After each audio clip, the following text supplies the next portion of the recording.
Let us know when we started. Hello and welcome to Btec Philosophers with me, Elliot Steele. And me, Michael Odewale. Michael is here. He's Irish now. Looking better than ever. Mike isn't here. He has sent me a message. Monkeypox. He has sent me a message. That wasn't a racial statement. Fucking hell. Oh, this is going to be a disaster. I was calling him gay. I wasn't calling him black. Okay? We do have a statement to read from Michael, which I want to read to you, Vittorio, on this sad weekend. This is from Michael Odewale about why he can't be here today. Dear Btec Philosophers listeners, as much as I would have loved to be there for us to remember Her Royal Highness Queen Elizabeth II. Wait, can I play the last post while this is happening? Yes, of course. I'll read this out for dear Michael, who couldn't be here today because of dear Btec Philosophers listeners. As much as I would have loved to be there for us to remember Her Royal Highness Queen Elizabeth II, I am too sad. I have spiraled into a depression about her passing. Good Mike impression. The videos of Andrew being heckled have brought shame upon not only our nation, but the Commonwealth. The accusations about Britain's colonial past are not only absurd, but are unpatriotic. I'd have loved nothing more to have sat there with fellow beneficiary of British rule, Vittorio Angeloni, and celebrate all the good the United Kingdom has done and continue to do in its just liberations of Iraq and Afghanistan. But the slumber of depression has captured in its tight grip and refuses to let go. All I ask is that we observe a minute's silence, followed by Rule Britannia. Finally, I'd like to welcome Charles to the throne. He is not just the jewel of Great Britain, but also the jewel of Africa. God save the king. Keep all that stuff in the British Museum. That's from Mike. He sent me that on WhatsApp. He is devastated. He is devastated at the passing. It was so nice of him to voice note it as well. He is. I saw him last night. Thank you to everyone that came to Elliot and Mike at Top Secret. It's just so funny. Keep all that stuff in the British Museum. I couldn't believe he said that. I was Like shocked. a side note. Mike loves going to the British Museum and walking. He actually says it's better because it means he doesn't have to go back to Africa to see all that stuff. Well, that's what racists tell him to do, and he don't want to do that. Yeah, exactly. So he likes going there and seeing all the things. It's actually more convenient for. It's woke. It is. It's this is the thing people say is like return the stuff. But what about all the people who've moved here from other countries that might want to see the stuff? Well, the thing is, people aren't stuff. Well, I think we know what we're going to talk about in this week's episode. If you are watching on YouTube or Patreon, you will see the background. There's currently a flyer on the Queen. That Victoria's knocked up. That was Beelzebub there coming out of her mouth, which is probably where she is. But luckily we have someone who's gonna. Well, I was really hoping Mike would be here to really rein in what this podcast was going to become, and this is now going to spiral out of control. I'd just like to welcome Luke Chilton. Hello. Luke Chilton is in here as well, producer today. Stop taking people down with us. Yeah, thank you. Keep your face off camera. Like, save yourself. So Victoria, before we get into it, you've come back from crushing the Fringe. Yes, I'm supposed to be a mainstream success now, but I still do dumb shit on podcasts, so it'll be short-lived. Yeah, we're really going to try bring you. We didn't like that when we first started doing this and you worked here. You were more successful than us, and now that it is provable.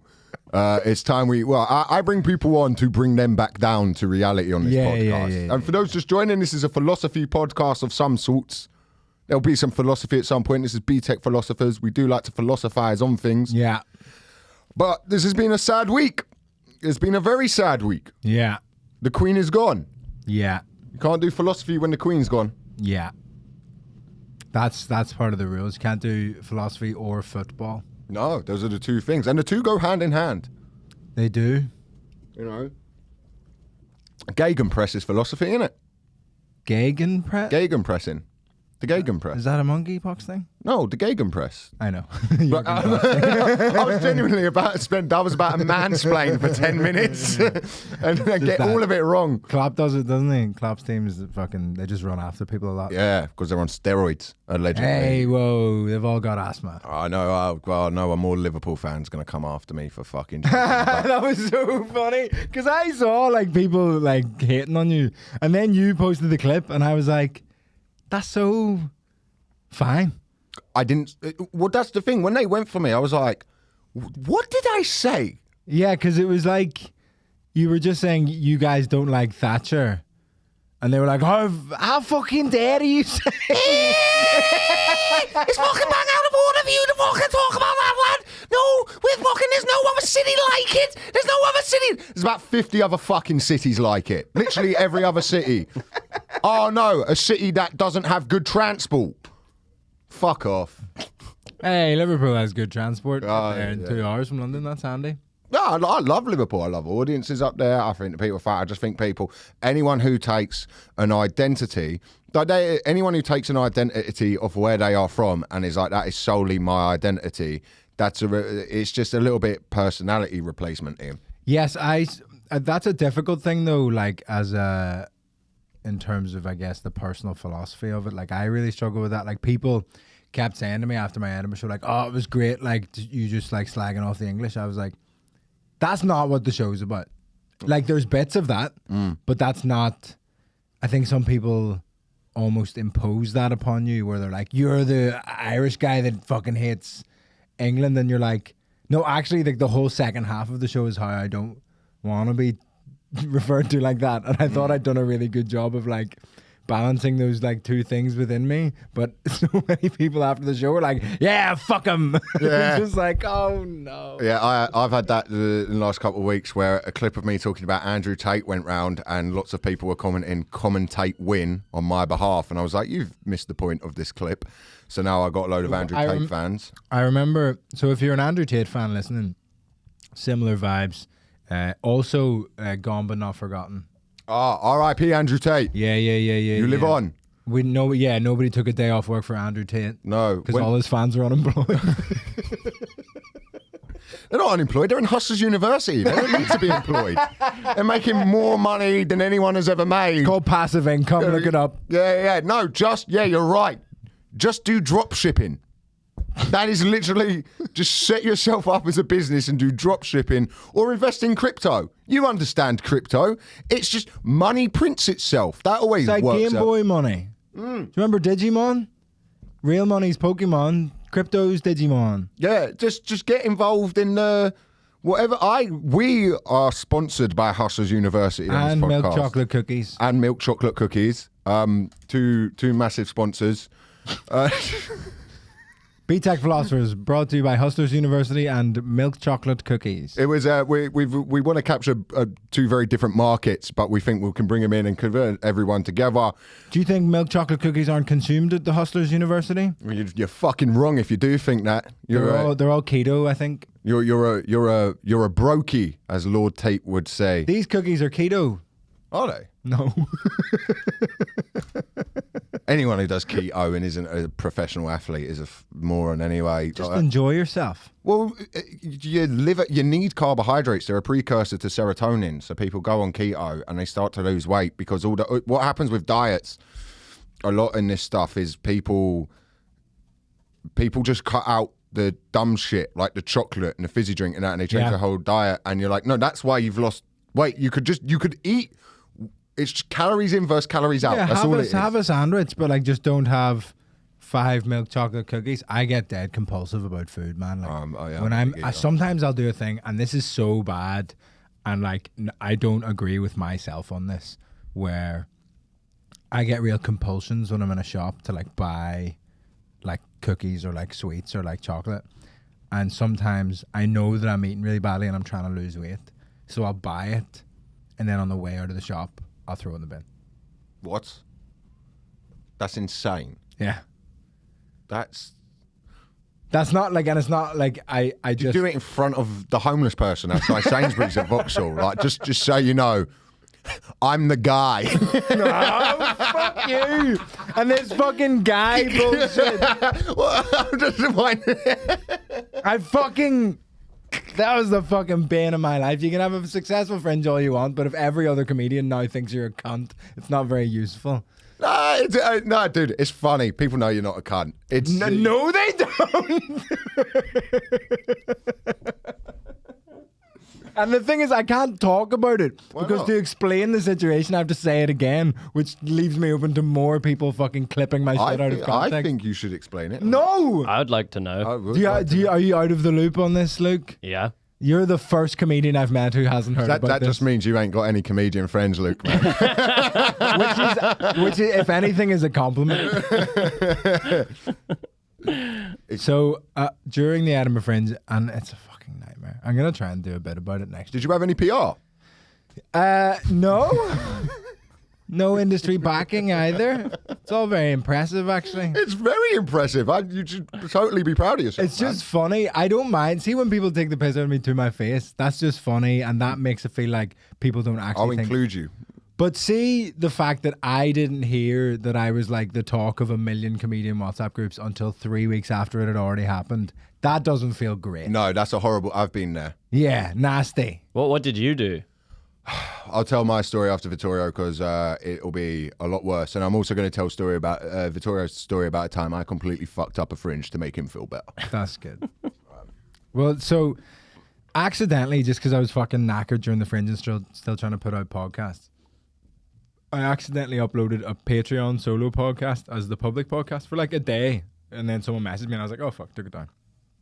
And on that podcast, I was talking about how in the first couple of weeks in the fringe, like my agent and other comedians have been like putting this pressure on me of like, oh, like you're the guy this year. Like that's like, you're like, you're like the new guy at the fringe, whatever. And I was saying I really didn't like that. I felt like loads of people were watching me and I didn't want to do that. And I felt that pressure. I just wanted to do my show every day. But essentially a comedian listened to it in the day that it was up and clipped out the bit where I was like, people keep telling me I'm the guy at this year's fringe. A comedian. Was it you? No. That would be horrible. 'Cause this is my focus for the like the rest of my life is to find who clipped that out. And also something Wait, does it just make you look You must like... have seen the spoof poster. No. They edited my Edinburgh poster to put in all these fake quotes. Oh, that's about, like, very funny. It's I'm the really, guy. really funny. Oh, fuck. It's really, really, really funny. Do you just look like a big arrogant piece of shit? Well, because I heard it and was like, what the fuck is Vittorio up to? Like, because I was a little bit like, oh shit, if things gotten to you a little bit. Yeah. That was I was like a little bit like, because I know. Because people thought I'd just gone on like a mad ego trip and my head had just inflated and all that shit. Well, but I was actually talking about how I just didn't like that. But then the problem is because everyone in hindsight now was calling me you're the guy as a fucking joke, but I didn't know that it was a joke. It just like went more and made me more anxious, and I had like loads of panic attacks during the fringe because people kept calling me the fucking guy, but they were joking and I didn't know they were joking, and I fucking like fuck off.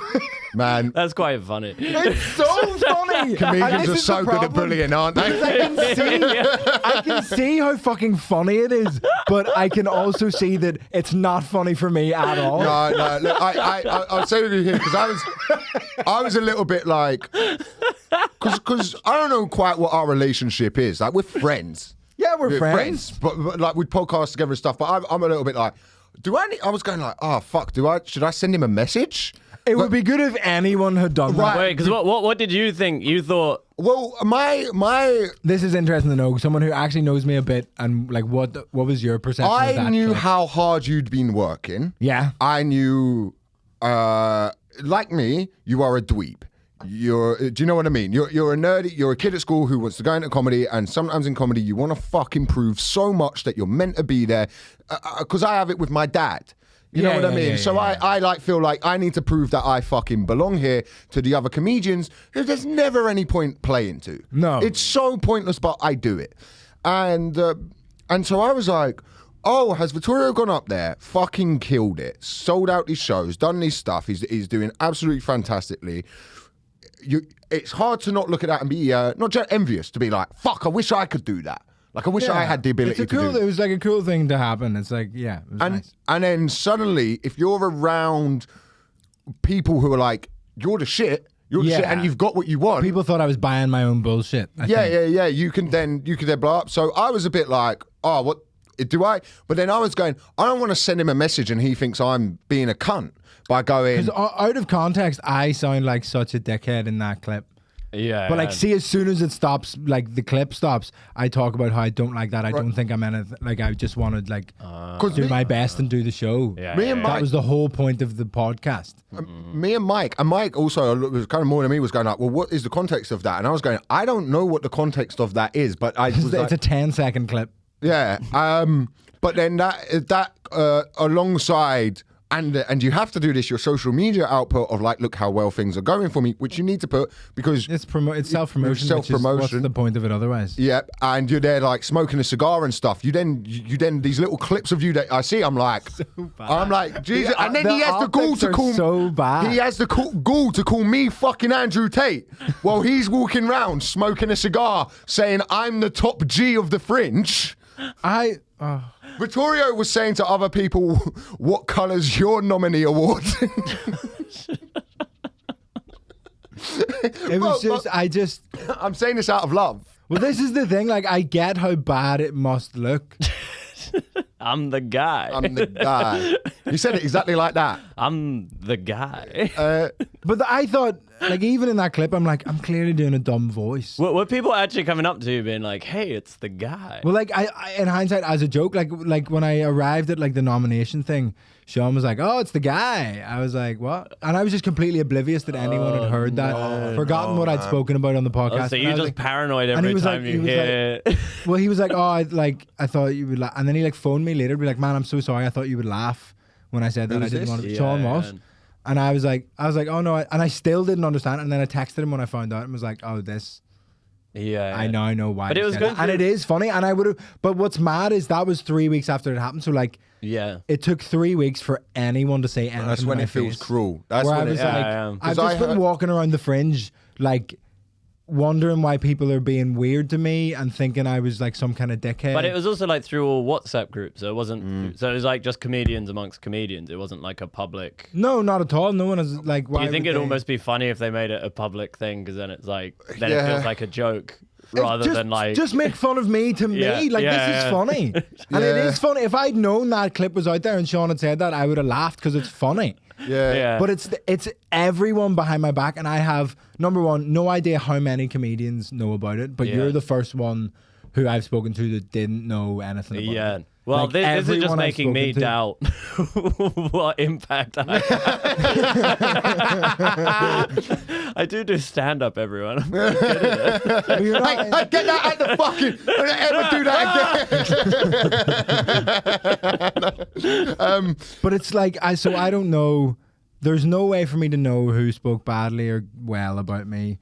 And there's no way for me to know any of those conversations that happened. I mean, comedians are fucking awful too. Yeah, I was defensive of you, but I was. But to each other. Yeah, but I think it's like a bonding. It's like a bonding. It's like that thing. Is like negativity is a stronger bond than positivity. Yeah, we need right? to have a collective person to hate. But it's like, it's like I find it really difficult in green rooms now, since that, because I'm like, own it.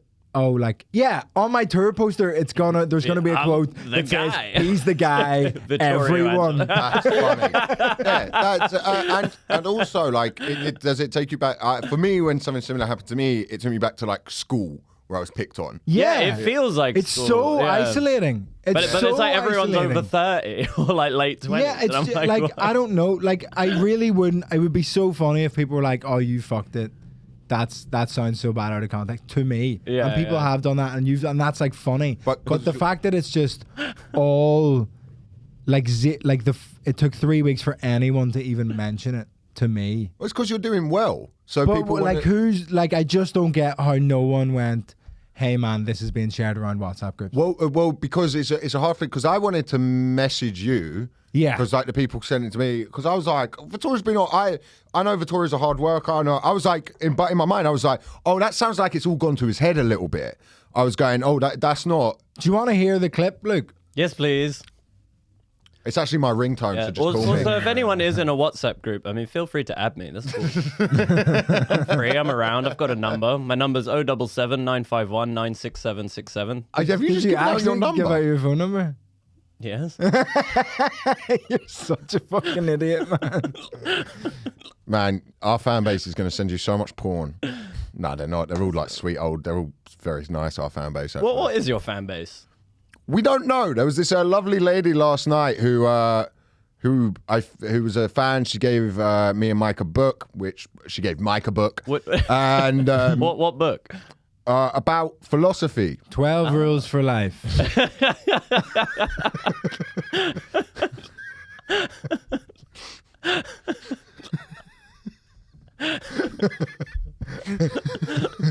And Elliot and Mike were like, we've read it. I have read that book. It's quite good.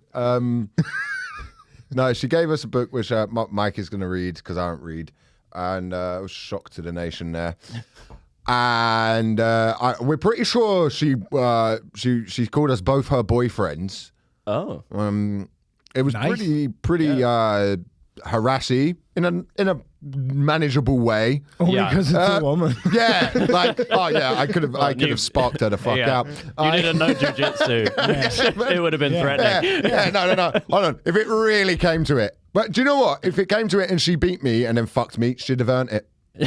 Men should have trained hard. Fair, but if you're a woman and you sexually abuse me, you've got to have Only by submission, no decision. Yeah, No decision yeah, result. no winning by points. You're not fucking because of a decision. You fucking split decision as well. Maybe unanimous. Maybe like all 10-8 rounds. Maybe. You could have finished any time.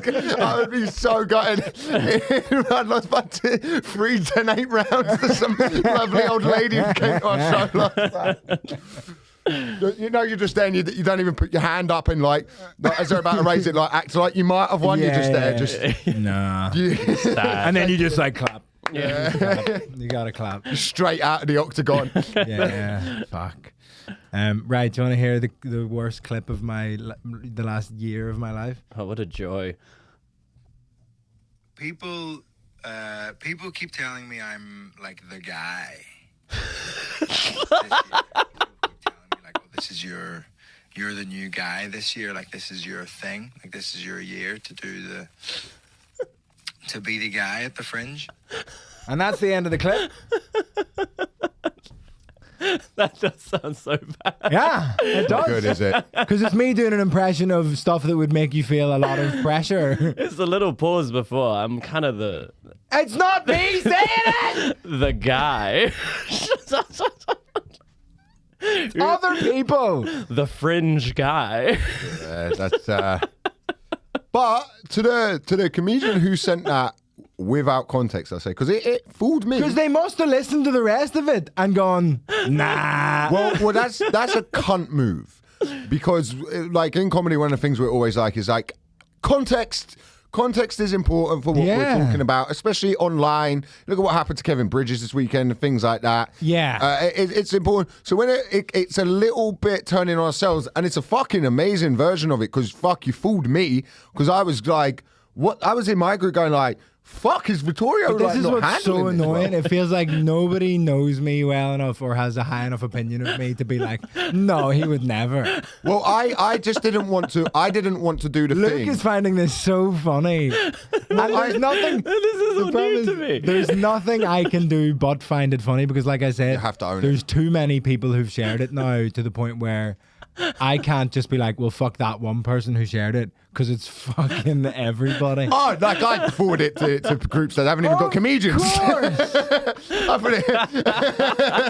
I've gone silently viral for the worst reason ever. It was, do you know, this was the worst part when I saw it. You know, in WhatsApp, when someone's forwarded, it says forwarded. It said forwarded many times. And I was like, fuck. I've been forwarded so many times. But I was speaking to Ashley Manning on the weekend. Lovely Ashley. Yeah. I was up at Monkey Barrel doing 40,000 shows that they make you do over the weekend. It's good fun. It's the best club in the world. Don't fucking talk shit about Monkey Barrel in front of me. I loved it. I had a great time. The problem was that fucking cow was getting buried next to it.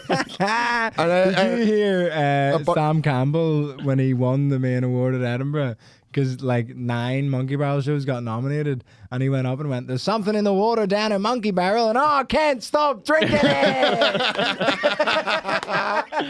He's a funny fucking guy, man. The most exciting thing about the nomination for me is, you know, those big posters that are up in the bar at Monkey Barrel, the big block color with a black and white drawing of the comedian. That's all the comedians that have gotten nominated at Monkey Barrel venues. So I get one of them. Oh, that's fucking wicked. Which is proper, like, picture up in a comedy club. Yeah. The guy. Fuck you! The guy's going to be on the wall. The guy's going to be on the wall. The guy. Kids are going to walk past and they're going to go, "Who's that, mummy?" And they're going to go, "It's the guy." Please change your name to the guy. That's so much easier than Vittorio Angeloni. It all went so wrong. You could be like, "I'm Guy Fawkes, here to blow up some comedy." It's just fucking annoying. I'm really close to calling next year's show "I'm the Guy." Yeah, but then you'd fall into the trap of doing something that's only comedians.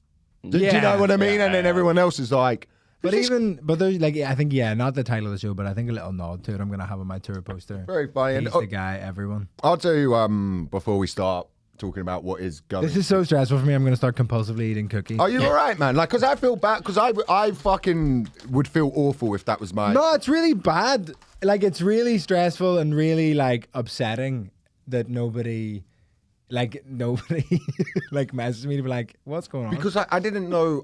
Because I'm a massive overthinker, which people of this podcast will know. Get a lot of anxiety and stuff. I was there in my head going, I don't know what our relationship is. I don't know how to approach somebody. And then we had like a little DM exchange, and you said, "I'm just off to edit my podcast." And I took that as, he's ended the conversation with me because he doesn't like me, because nobody fucking likes me. I remember and that. That's that. how my brain works. I remember that conversation. Let me find it, because I, as a joke, called me transgender. No. And I was just like, oh yeah, that was funny. Yeah. But I meant that as a joke of like, when you messaged me saying we were talking about you on the pod, I was like, oh, everyone's talking smack about me on podcasts recently. And then, like, again, as a joke, but then you were like, no, we were talking nice. And then I said, oh, I better go edit my podcast, as a joke of like, I was talking shit about you and I'm going to cut it out now. I wasn't, but that was the joke that I was making. I screenshotted it and said to Mike, and was like, what the fuck's his problem? I'm going to stop talking to people. I genuinely, I had a meeting with my agent today, yeah, who, like, for 4 months ago, I decided there was an issue at my agency and was fucking seething about it. And I was out drinking with a few of them one night, and I brought it up, and they were like, well, we better have a meeting. And I went home like, see these cunts, they want to have a fucking meeting about it. And they were just lovely. They were just so like, oh, sorry, man, we didn't realize you felt that way. And I realized I'm the fucking issue with my resenting. Like, and it was, believe me, the thing was over nothing. My agent, like, I fucking love them. They're brilliant. Like, they've done so good and stuff. And it was something that I wasn't, like, with all my problems with relationships, I don't communicate. Yeah. So I just let everything build up, and I'm like, fuck this. And then I'll meet up with people, and they're like, mate, why are you like that? And I'm like, oh, in my head, I've created 8 different scenarios. None of which have ever happened. And they're all like the most extreme, like, worst version. Oh, man, I've fallen out with neighbours. Like, I'm a very difficult person to get on with, because I just be an arsehole. Like, because in my head, I'm like, you've decided they hate you already. Yeah, I write people off. Like, and they've done nothing wrong. So when you said I got to go edit my podcast, I was like, I'm sharing this on my WhatsApp group. Well, I just sent it to Mike, like, what did I do wrong here? Oh my God, that's so funny. I'm so sorry I came across that way. That was just like a joke, and then I was like, should I explain that joke? Because he obviously hasn't, like, found it funny that I You thought I was ending the conversation. I wasn't at all. That's what I thought you were was doing. Continuing I was like a riff, but then I was just like, and in my head I was like, I think she's fucking better than me now. And it was just a fucking. And I'm not saying that's what I make. I'm gonna need to get PR to fix this. No.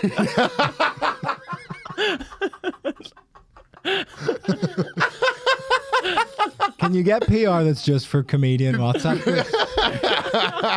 Can Mel Brown just fucking send a message around going, hey, he's not that bad, actually. Dude, no one's come out as a sexual predator for a while, so comedians need something to talk about. As if I'm the fucking... You better hope someone starts getting a bit gropey again. That's the only thing that's going to say.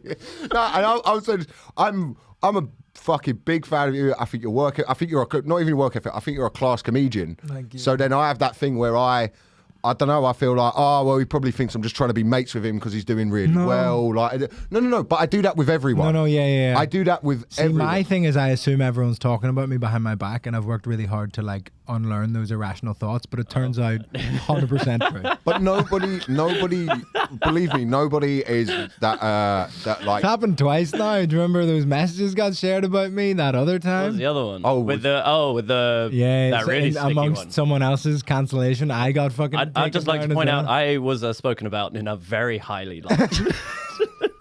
Can I say his name? That's my well. podcast. No, it's your podcast, but I'm on the fucking. Oh, right. No, I won't. I think you can. Why not? Because Maybe. he I don't hates me. Oh, does he? Well, what's he gonna do? Oh, Fucking he said lie really about nice things about me. lie about doing fucking jiu-jitsu again to me. What fucking? That's what I'm most angry about. This guy, yeah, he is a compulsive liar. Yeah. That I found out. But by the way, had a great night out with him when I met him. Met him. Yeah, you nearly got in a fight that night. I was there. Yeah. With him? No. With the owner of Zebrano's Soho. So I don't think I was in the wrong about.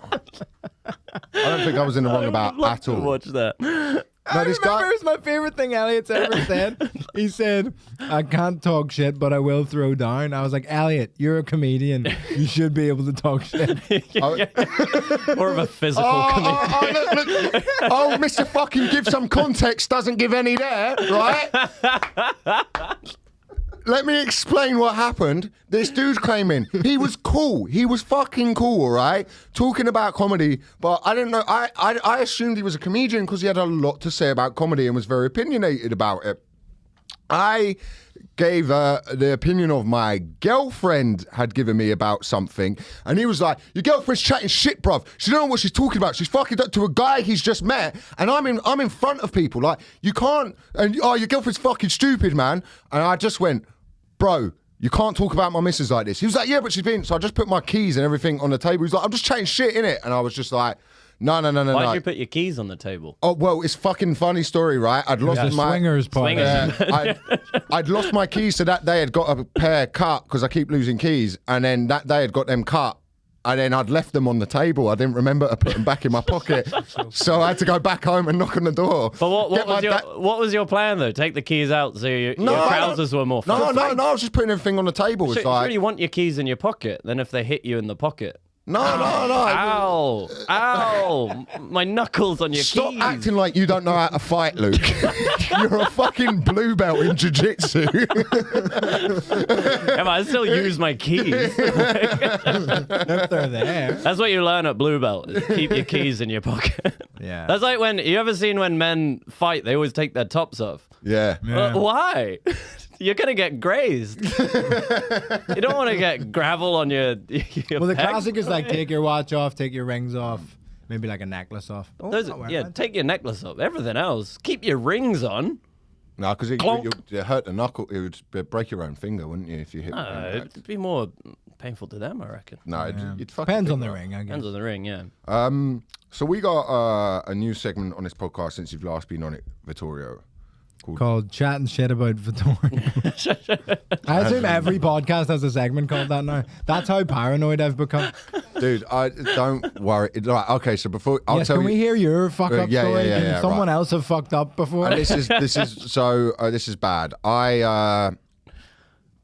Years ago, I did a Christmas gig for a promoter. I'm not going to say, not because I'm not afraid to name him, but just Jordan Peterson. I wish. This fucking the person who's bought the stand backdrop and won't shut up about it. Yes. Right. So I don't want I don't really want to name him because they'll take this and get involved and start. Your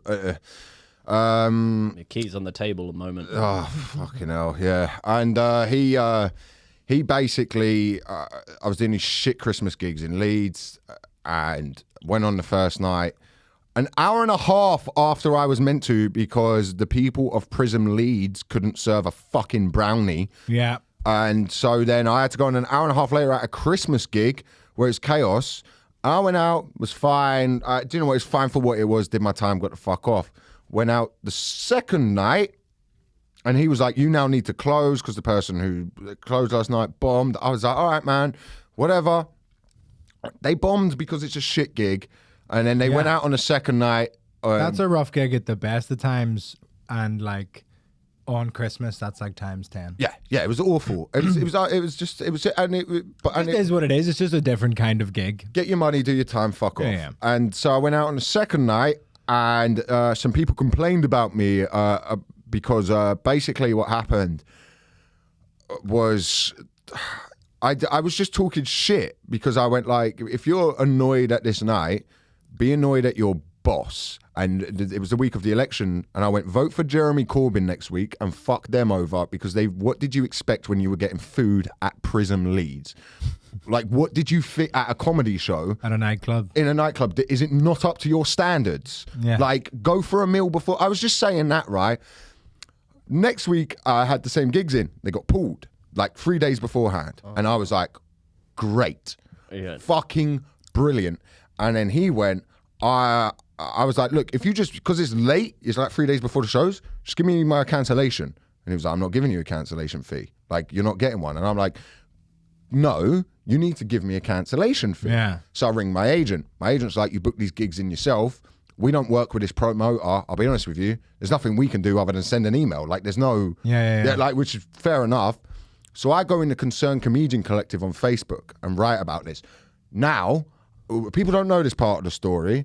I didn't realize he was in the Concerned Comedian Collective. Wait, what's the Concerned Comedian Collective? It's meant to be a place where concerned comedians go in and can talk freely about promoters. But someone had added a fucking promoter in there. That's so Adam Rowe comments, you know he's in here, right? And I was like, I wrote, good. I want him to see this. I know he's in there. I didn't know that. So I write in there, right? And the guy, it just starts kicking off. It's coming more and more beef. And I had to go down to Hereford with Darcy. So I was like, what fucking happened was, I was speaking to my dad. I was like, I can't even be bothered to deal with this shit. And my dad just went, oh, fucking give me his number. I'll give him a call. I went, all right, sweet. Elliot got the heavies in. That's so funny. For the amount of time you spend being like getting annoyed at people for mentioning your dad, you're like, Daddy, can you talk to this man for me? So let's see if you can all spot where this story's going. I can see the optics are not looking great. Daddy, he was being mean to me. So I'm in a. This has cheered me right up. I'm in a green room one day. Yeah. Danny McLaughlin. Yeah. And Alan Anderson had wrote about it on Facebook. I've had a comedian's father call me whatever. Oh fuck, I've said his name. You You already named the gig. And so he don't write about it on Facebook. I was like, this is a massive L for me. Whatever. The Facebook thing dies out. Cool. I'm in a green room with Danny McLaughlin. I get on with him really well. He loves stirring shit though. And he walks in and he's like, "You all right, mate?" I think I said something about like, "Oh yeah, I've got a bit of a nightmare getting into trains and stuff." And he went, "Did you not get your dad to give him a call?" I was like, all right. And then I got added to a UFC comedians group with like, there's like Paul Smith, the late Rob Thomas. The late Rob Thomas. I just assume he's dead because he's massive, and like, he's probably fucking died. And I get added to the group.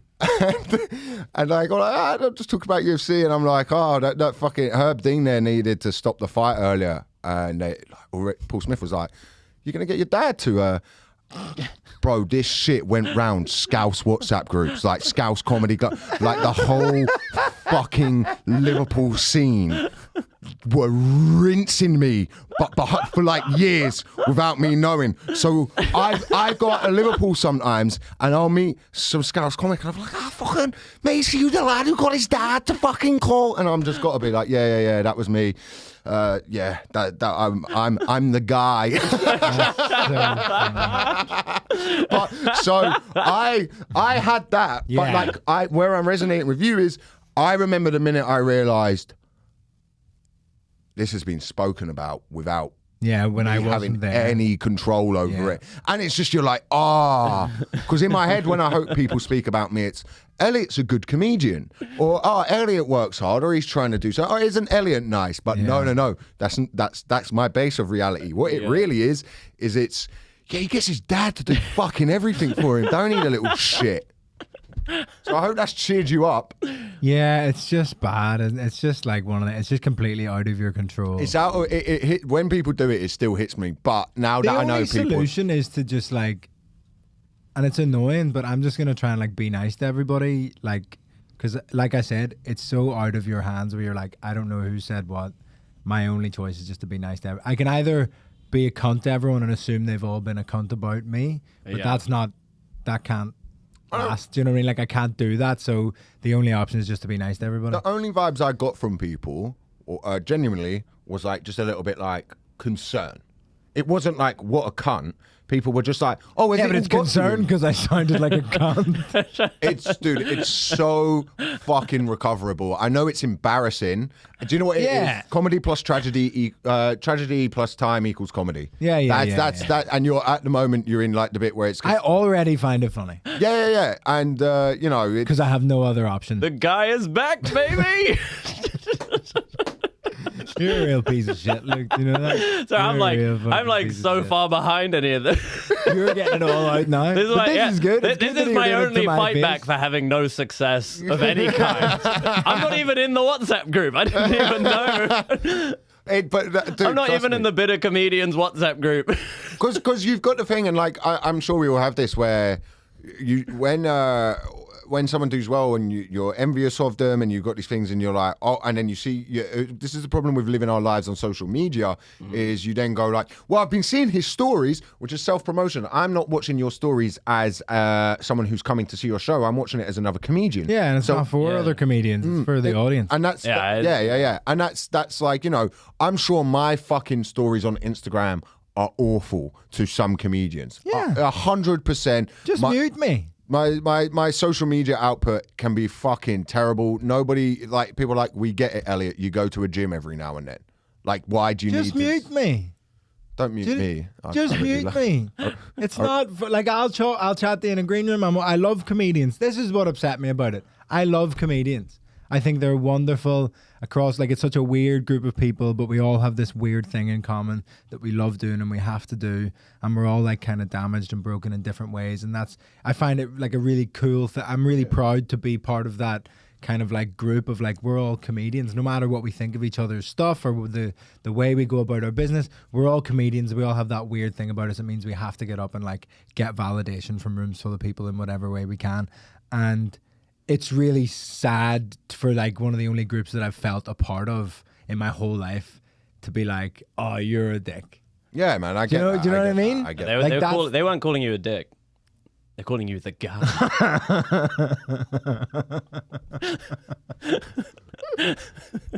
I will stop. I'm sorry. It's bullying. When I see how upset you are, my heart goes. Well, no, it's like it's just a shame. But I know. But the thing is, I've got loads of really good people who I know are like in my corner and like support me and like want good things. Am I in that me. corner? Like, yeah. You're one of the people who's like always sound about it, like always. Like been really helpful with advice because you've been in the game so much for such a long time. You're like, oh, watch out for this, don't do this. You've always been like super helpful. And then like the Have a Word guys have been really helpful, like having me on, and like Dan having me open for him, and like all these different people. So it's just like, and I'm really trying to not let myself become one of these guys where it's like I'm like being like, well, they helped me, so I'll be friends. Like it's not that. It's just like, it's heartening to know that people are like looking out for you. You're doing well, and you're very conscious of social media and stuff, and you're very good at it. And your stand up and the clips you put up are good as well. I'm not just saying that, like that. So it threatens people. I've noticed it. But it's hard because I don't want to lean into that. Like they're just jealous. Like, do you know what I mean? Well, people are because, and I can't say that. But, no, but Do you know what I mean? I can't be like, Dude, you're all I'm- just fucking jealous of me. Fucking, Oh no, you've said it on the podcast. fucking, you're all fucking. Wait, do it on the camera. You're all just fucking snakes. You're fucking jealous of me, huh? but Please, if you're gonna clip the video so you can see that I'm making a stupid face. but Joke. It's too late. It's already been clipped out of context. but I'm one of those people who I do. Fucking jealous hoes. I do it. I'm a jealous. I get jealous of other people. I'm a jealous hoe. Like Do you get jealous of people who are similar to you, or is it like everyone can? Bro, I'm fucking anyone. Like I see someone get like elected president of Switzerland, and I'm fucked off. It's not me. Like I'm so insane. Like But we all have that part of us, even if someone we really like Apollo is filming soon. And there's people I really like who've got it, and I'm like, that's fucking sick. I'm so happy for them, but also, like, I hate every single but I love them. But like, there's just that like evil bit of everyone where it's like, fuck you and everyone you love. Dude, I'm so over it. Like I know comedians who really let that shit get to them. Yeah. And I'm like, this is one of the things that I've noticed. So my social media has started to pick up recently. Nice. Because I've fucking actually done some work. Yes. Other Rather than getting your dad to do it for you. Yo, where the fuck is Sergey? Where the fuck is he? He's in Barcelona. We haven't talked about this bitch once. No, we did it for the last 5-10 minutes. A lot of people are talking shit about her behind her back, to be fair. I've become much more empathetic to the queen. From the guy to the queen. They're just snakes, hun. She'll resonate. She's other reptiles. Yeah. I can get on with these. But like trying to explain to other comedians that like, hey, you see when you turn up to gigs, and I was talking to this with my agent today. I'm like, people turn up, they do a gig, and I'm like, the agreement is you turn up, you do well at the gig, they pay you, and then they rebook you. That is the agreement. Yeah. That is all you are owed after you do that. And people are like, but I smash every gig on the. You do. The postman doesn't celebrate when he delivers the letters. Some philosophy for you. I believe that was Plato. But you know, and you're like, oh well, if you start posting on social media and stuff like that, which I've done for years, some of my things have got fuck all over the last year. All of these things happen, but you can stay consistent with it. You then have people like, oh, we're coming to see you on this. Oh, we're coming, and you go, oh, cool, right? And because I've got 10 years of doing stuff, I feel comfortable doing it now. But there's some people you're like, dude, you just got. They'll put a clip up, it doesn't do well, and you go on to the next one. Yeah. Like post another one tomorrow, and another one the day after that, and another one the day after that. It's just endless. And you could be the guy. You could become. Right, we got to move on to Philosopher of the Week. Yeah, let's do this podcast for the last fucking 15 minutes of this podcast. Let's do the podcast.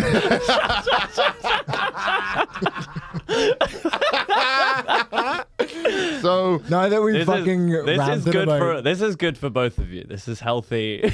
No, but I feel like this is a really positive conversation that we've had in terms of like being openly insecure and worried. Yeah. about dude, it. I want you to know, like, And I'm really excited to see how badly everyone takes it. No.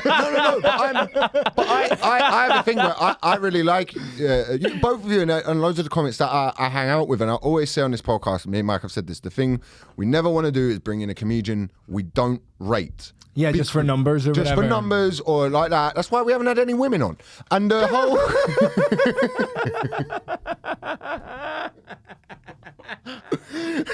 Because their feminine energy represents chaos. Well, no, but all the women we want to get on are fucking busy. Being fucking and successful. and don't want to associate with me. No, we generally we fucking try. But but we don't want to just go, oh fuck, we need a guest for this week. Yeah. Who's around? Let's put them on. No.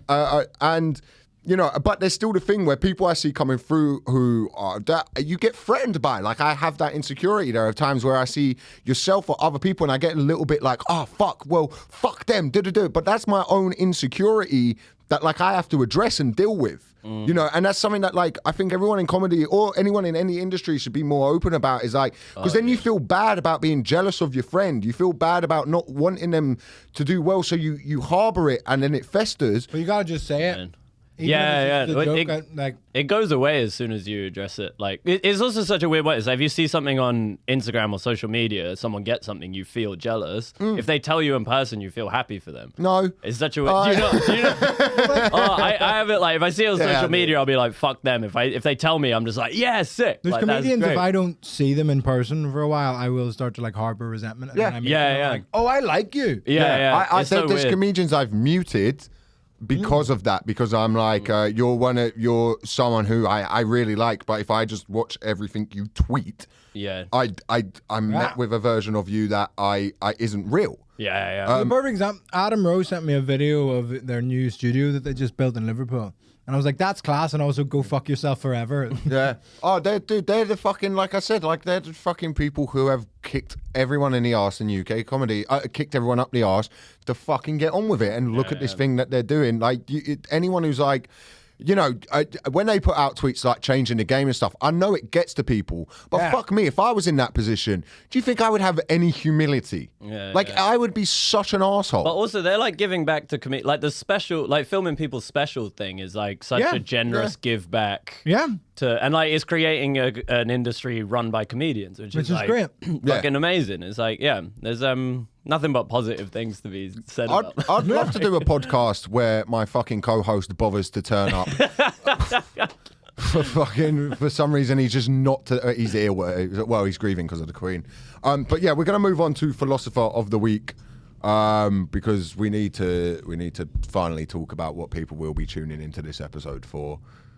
Sorry for all the No, man. It's good. It's good. Shiting on about our problem. No, absolutely. People are more. Do you know what? I think people are pretty much over a death by now. Anyway, it's old news, and it's not gonna stick around. Yeah, my WhatsApp feuds are much more long lasting in the news than the fucking Queen dying.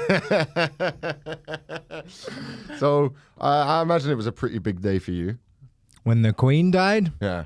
I did tweet, "This is my Christmas Eve," when they said she was sick. It's like I had to go. Oh fucking hell! I had to go drop keys off to my dad. Go and do your jokes, and I turned up and I thought she's dead because my dad was like, I've just had a call. Are they the keys to open doors in the industry for you? Go on. Literally, I've just talked about having a meeting with my agent, who is also the agent of my father. The family business. Yeah. And he was like, "Yeah, I've just had a call." And his father before him. And his father before him. His father was a real stereotype, a Jewish banker. He didn't know him. My dad was adopted, so never knew him. What level did he work in the bank? Did he run it? Like high up. He ran the bank? High up. Okay. Was part of what's called the Claremont. He was part of the Mayfair set. Like he was involved in like Monopoly. Basically the decisions that have changed our country forever. He was like in rooms when those things were being done, and then he knocked a woman up, and she pretended to have an abortion, and then gave birth to a socialist as revenge. Nice. That's such a cool story. Yeah. So my dad was like, I've just had a call off the BBC, like this says it was. We just finished the Patreon record here, sign up to the Patreon, and we just walked out, saw like, she's comfortable. And my dad, when I went to drop the keys to him, was like, I've just had a call off the BBC, like going like, there are no jokes about the Queen in your show tonight or anything, is there? Like, you're not doing anything about that. And I was like, she is dead. Yeah, I have a couple of mates who are like journalists, and they message me like, yo, we've all been called into emergency meetings. I was like, she's London Bridge has fallen. Yeah, she is. What do they say if London Bridge falls? The Queen's dead. Yeah. The Queen shut the bed. Yeah. It's not the best codes. So I then went and was sat with my Tory girlfriend Darcy, who doesn't realise she's Tory, but she's a fucking Tory. You know what I mean? Her parents are still together. Sorry, no, that both of your parents are huge comedians, you fucking dick. So she was like, she was trying to be like, but it's sad, isn't it? And I turned up with a bottle of champagne. I had misread the vibe. So she was like, I was like, I want to watch the news, and she was like, no, what's the point of watching it? They're not going to announce anything. I'm like, they will fucking, and they are going to announce the Queen's dead soon. I turned up with a bottle of champagne, also because I was just doing it as a bit. Like, because it's funny. It's fucking hilarious. Because it pierces the bubble of all this fucking like faux, like sincere nonsense of people being like, she was just blah, and I'm like, shut up, like all that stuff is so dumb. Like all the companies changing their thing to like, it's just whatever the right wing version of all that. Like, you know, when they all make their logos rainbows during gay pride. It's just the opposite of that. And then the same people who are like, all this fucking woke rainbow stuff is just virtue signaling. And I'm like, but you're like very respectful of Domino's UK to change their fucking little logo to black on Twitter. I'm like, what are you talking? Like, Thank you're God all Pom the same. Bears have changed. But it's the perfect example of they're both of the sides of that fucking bullshit culture war are the exact fucking same. Where they're just like, actually, it's very respectful that we're not playing football. And it's like, I thought keep politics out of football. Which is it? Do you know what I mean? And it's like, I hate virtue signaling. Right, why do you wear a poppy every year? Yeah. That's the epitome of virtue signaling and all this fucking stuff. It's all the exact same. Can we all stop pretending to care about things? Yeah, and like I say, 95% of people don't. Yeah. 95% of people are getting on with their fucking day. Yeah, and people who have 3 jobs don't give a flying fuck that a 96-year-old woman died. Oh, they might be like, that's sad, and then just get on with their weekend. They don't. But if it was on the news every time a fucking 96-year-old woman died, you'd be like, why is that happening? Yeah. Be pretty hot. She's 90. She's 96 as well. Though, like my agent texted me, who's no longer my agent, but just because he retired. I know. What, this guy's like Luke Skywalker watching you get nominated, and it just fades into a fine fucking. Did you not know this? My agent told me in week 1 of the Fringe that he was quitting being an agent. Yeah, everyone thinks I had a good month. It's been unbelievably stressful. Man, I'm so glad she's dead for you. That must have perked you right up. Yeah, I met up with him, and he's like, I've got news. And you know when your agent's like, I've got news, you're like, it's not good. Oh, I'm. You're like, Apollo? You've dropped my dad?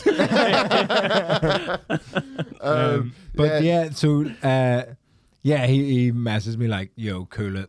Really? And the Queen jokes, this is going to be like Diana Mark II. And I'm like, it's not, though. It's not. Because Diana died in a fucking car crash. She's 97. Do you know she what I didn't mean? go before her time. Yeah, it's not like... She had the best life it's not like, you could have. Have you seen Dairy Girls when the 98-year-old nun dies and like Aaron, the main character, goes, she was 98 years old. And the granddad goes, struck down in her prime.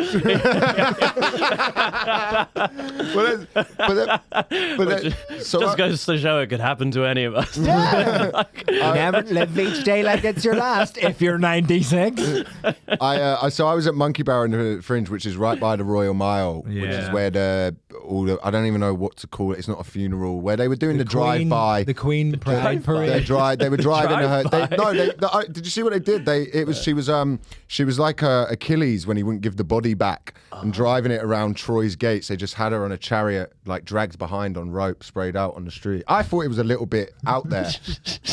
She was a monarch after all, you know. Maybe put some clothes on her.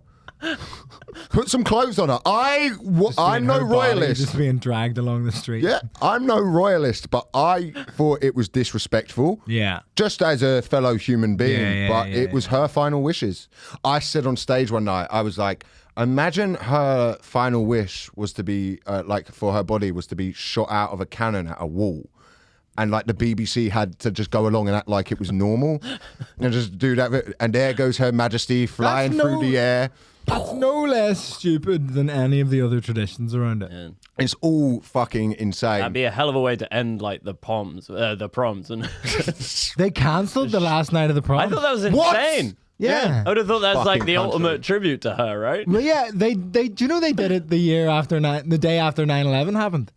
What a celebration. They did hell. the proms, but like did it like hell. low key and like very like somber. Oh, right. And I'm like, surely just do that. Yeah, tribute. I love that the Premier League was cancelled and the team I support, Celtic, are playing Shakhtar Donetsk tonight, who are a Russian team who have to play their home games in Poland right now because it's an active war zone. Ukraine, Shakhtar. Are they? Donetsk? Ukraine, Whatever, yeah. Well, it's all Russia now. And My favorite was the people taking pictures of clouds and going, look, it's white and she was white.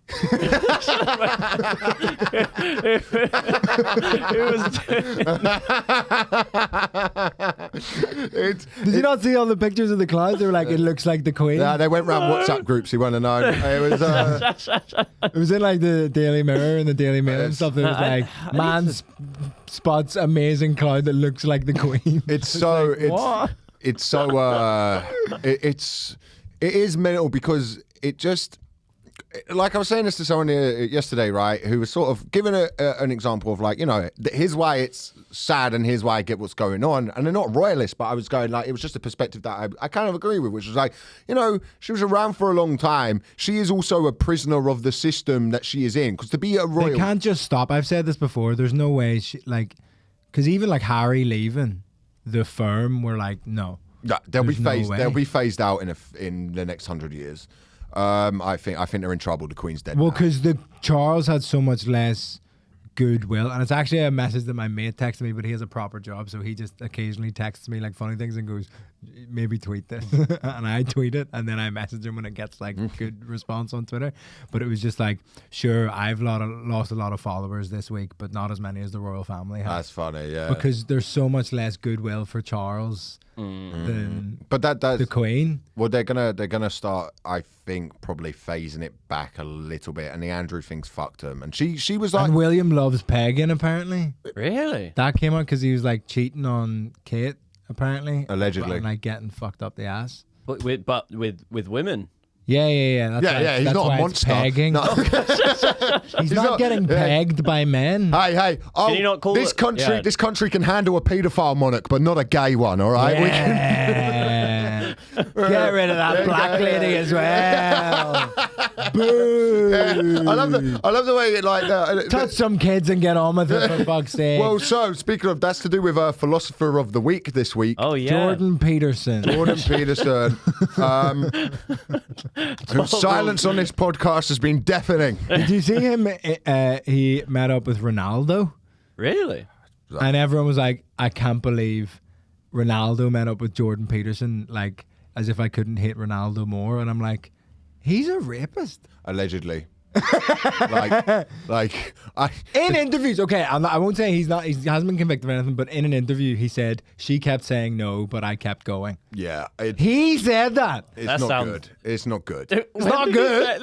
When did he say And people that? like, can't believe he met up with Jordan Peterson, as if Jesus Jordan Christ. Peterson is sullying the Yeah. reputation of Ronaldo and not the other way around. No, absolutely. Jesus It's a fucking the Premier League and everything in football. The thing that they're giving there, people complain about Andrew Tate, and it's like, yeah, but like the fucking Premier League is not He making can't, young men. Luke, he look can't good, land right? in America. Yeah. If he sets foot in America, he gets arrested. I need to read the news more. The news is wild. What the fuck do you get up to? What is? Well, last night I read Ernest Hemingway, For Whom the Bell Tolls. Good. What? It's pretty good. Bro, I thought that was Reading is actually so good. I I love that was a reading. Metallica Makes me- song. I didn't realize that was a book. have to No, read. reading makes me feel good. I have to read that book over there in a week because I'm interviewing the author soon, and he was like, "Can you read the book before you talk to me?" I was like, okay, I'll try. Wow. But it's cool. It's the first time it hasn't been published yet, but I've got a copy of it. Animal It's fun, cool. It's the guy who founded Loaded. No, you're the guy. It's yeah. But he invented like Lads Mags. Whoa. Oh, that's interesting. Do you want to plug that episode for when it will be out on your? Yeah, Vittorio's podcast. It will be episode 141. I think. Shit. But yeah, so the Sorry, go on. The Queen. It's bad. So Prince Andrew and like the Queen, she's a prisoner of the system and all of that in itself, and like it is insane. Because she will have believed she was ordained by God. This is a divine. Do you think she thinks that? 100%. Well, my dad thinks the only way it works is if you believe in it. So you have to. If you believe in God and you believe that there is, well, she was Church of England, so she would, her and the Pope probably didn't see eye to eye, but she would believe that her blood is royal, and that is the whole reason. But I think it's just like, it's not. But like it's too advantageous to you to be like, no. I think you'd question it every now and then, but I think you would truly believe it. And people around you would tell you it. Yeah, I was going to say, what's her posse like? She must be like, they must be. But she seemed like quite a smart woman. Yeah. Oh, of course. Well, she was very well. But she would have had that Tony Soprano thing. You know what I mean? She kept it all together. She was holding it together, and now with her gone, it's going to be fucked. But they've got to know it's not. Like I don't know if they actually believe they're ordained by God. But Harry was like speaking about this. Like I think they believe that they're there because God sees it fit for them to rule. And they still do rule. All the shit they do is behind the scenes. You don't hear about it. Well, yeah. There's no one else who gets a monthly meeting with the Prime Minister. Yeah. The Queen had a monthly meeting with the Prime Minister. Really? Yeah. Forever. Yeah. Like the whole time. I wonder what they talk about. What they should do. Yeah. Obviously, they have they can sway. Like no one gets the attentive ear of a prime minister that often without having an impact on policy. So this was speaking of Andrew. This was our philosopher of the week. This guy who was jumping to the defense of Prince Andrew, which is an interesting angle. Should I read it out? Yeah, you have to read it out. I don't know. I saw a good comparison of guys who fucking hate grooming gangs but think Prince Andrew's all right. These fucking Muslim grooming gangs in fucking Rotherham. And he's like, there's one in the fucking palace. You shut the fuck up about Prince Andrew. Yeah, but his was cool because he got a jet there. Yeah, as long as you like swag up your paedophilia, it's all right. So Matt Zarb Cousin tweeted, if Prince Andrew didn't want to be heckled about someone turning up to the Royal Mile and heckling, that he was a beast, I believe. Which is what Scottish people call paedophile. A beast. He's a beast, man. He's a beast. If Prince Andrew didn't want to be heckled, then he should have stayed at home. He was relieved of his royal duties in 2020 after letting down his mother spectacularly. So he shouldn't be using her death as an excuse to try sanitizing his reputation. That isn't Philosopher of the Week. No. Philosopher of the Week was John Healy, who wrote, he was not found guilty but charged with having sex with a 17-year-old. God, I'm guilty of that. Am I a pedo? Philosopher of the Week, everyone. To be fair, I'm guilty. Oh no! When I was 16, of having sex with a 16. When I was 16, the end of the guy. Don't clip this out. I'm guilty of. When I was 16, learned his lesson. When I was He's out of control. He's lost it again. When I was 16, I had sex with a 16-year-old. See, that's what happens when you think you're ordained by God to be the guy. Which I think don't put that on Twitter in the defense of Prince Andrew. Yeah. Wait, I've had sex with I was a pedo when I was a kid. Yeah. But wait, is there in the UK that is not legally a pedo? It's not going to be pedophilia. 17. Right? Yeah, 16 is the age of consent. Well, how old was it? 14 in Spain. Yeah, that's what a country. That's a bit low. 12 somewhere. But a lot. Yeah, Germany's is really low as well. Is it? France didn't even have age of consent laws until 2012 or something. Really? So, you know what's his name? You know that director Polanski? Polanski, yeah. He's hiding in France. Yeah. I thought it was Russia because I was like Russia would never deport someone to US, but it's like France because they're really lax about Why did sex stuff. They're just sort of like they're chill about it. Yeah. Like Me Too never took off. So there at all. Polanski's in that, like he's hiding in France. Yeah. Why? He's not even hiding. Everyone knows. Why did he kill Sharon Tate? no, he shagged a child. Oh, all right. Well, that's fuck. Okay. Really? Yeah. Well, Everyone's a good luck. nonce these days. Good luck to Polanski. Gillis has- We at Btec Philosophers wish you well on your next film project, whatever the fuck it is you're doing. Shane Gillis has a really funny bit about like the meeting to decide the age of consent in each state. Oh, it's so good. So good. Like it was a tough one to go first. It's like, first up, Rhode Island, 12. Whoa, wait! I have to go first on this one. Yeah. So people defending Prince Andrew after He was never convicted. He just paid 12 mil for the crack. Well, that's the other thing. Like with the Queen, when people are saying, "Oh, look at all the good she's done, and she's just marvelous, and she loved Paddington Bear." This is what the thing is. People in charge of these kind of industries and all of that do, where they're at the top of the heads of state, and they work behind the scenes and stuff like that. They believe they can get away with anything. Prince Andrew did that because he believes, I know people who have met Prince Andrew, none of them, from soldiers to people who work in the entertainment industry, have a fucking good word to say about him. Yeah. And this was before the allegations. And because he, let me be careful here, through no fault of his own, is a fucking cunt, because he has been raised to believe he is divine. He has the right to rule over Well, it's people, almost, and we're always it's like subjects. it's like the furthest extension of that private school mindset of you deserve all the good things. Yeah. Like you will get a job because you deserve to get a job, and that's what should happen.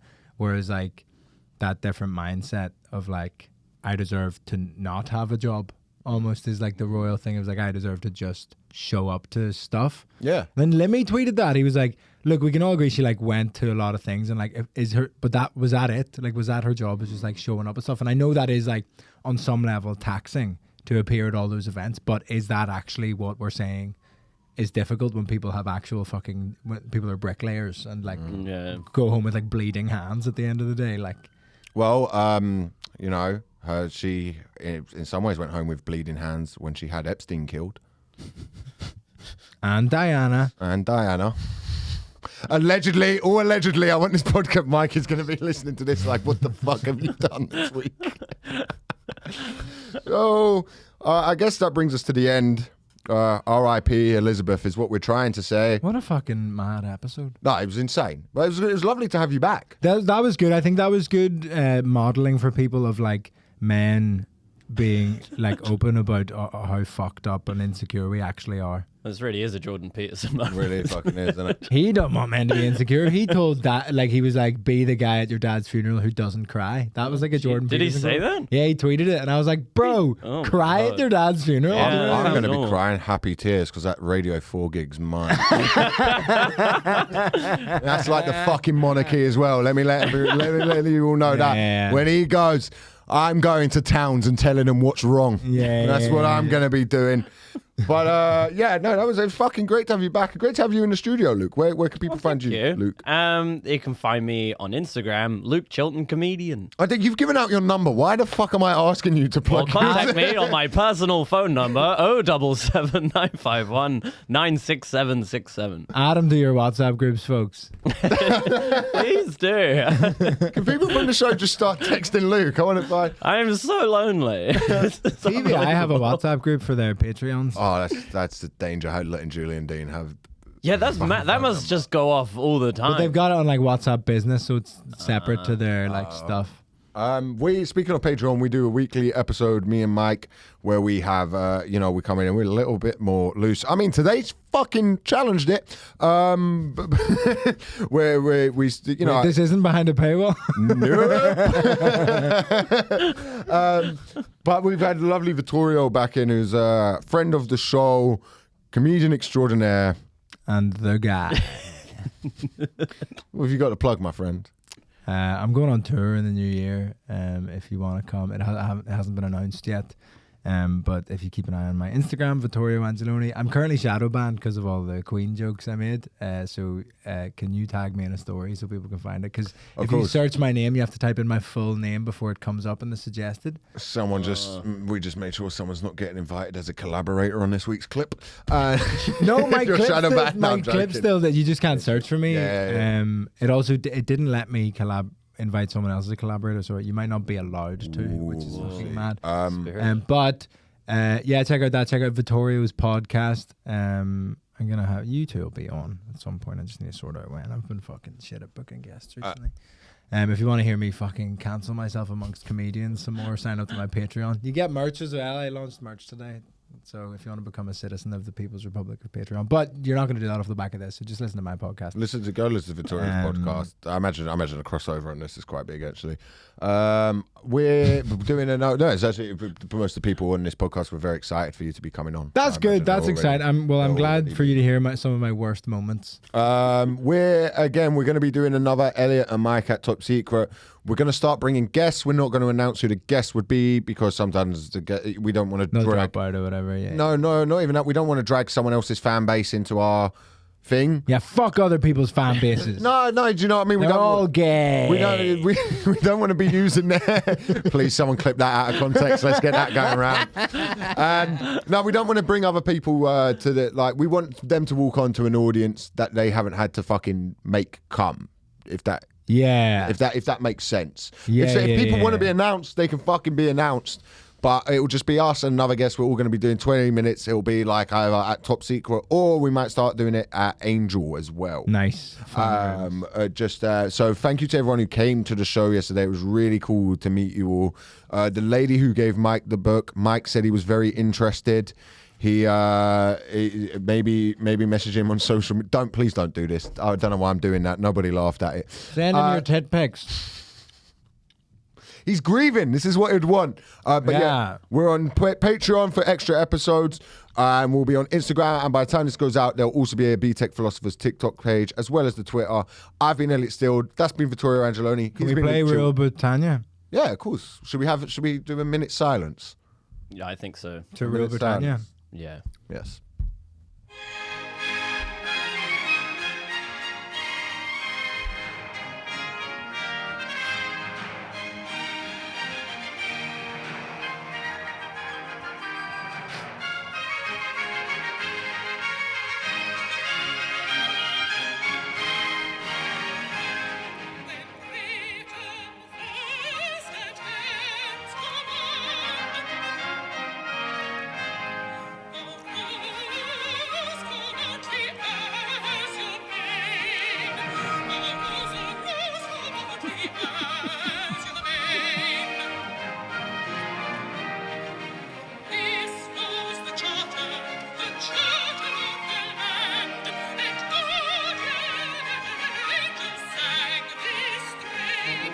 The song's in the public domain, right? It will get flagged on YouTube. Will it? Do you reckon we'll get flagged for the last post? I got, but it didn't affect anything because they can't identify which last post it is because they're all the same. So it's fine. Sick. This has been Btec Philosophers. Thank you very much. Well, that was a fun...